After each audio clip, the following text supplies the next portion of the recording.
Sosok Sandi pembela pagar laut debat Khalid nelayan, pihak kampus buka suara. Sosok lawan debat nelayan Khalid menjadi perbincangan setelah isu soal pagar laut di Tangerang masih jadi perbincangan.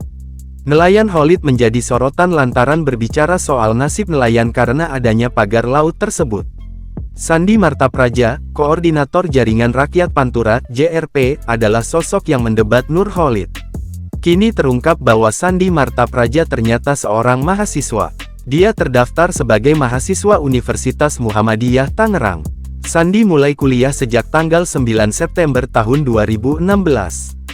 Kampus UMT membenarkan saudara Sandi sudah tidak menjadi mahasiswa UMT sejak tahun 2021, kata Humas UMT Agus Kristian, seperti dikutip tribunjatim.com dari Tribun Bogor, Kamis tanggal 23 Januari tahun 2025. Agus mengungkap bahwa Sandi telah dikeluarkan sejak tahun 2021. Jadi, 5 tahun kuliah ternyata Sandi tak kunjung jadi sarjana. Datanya Sandi dikeluarkan atau drop out (DO) pada tahun 2021 per 2022 semester ganjil. Sandi Martapraja diperbincangkan usai mengaku membuat pagar laut Tangerang. Ia mengaku-ngaku pagar laut dibuat secara swadaya dengan patungan Rp5.000.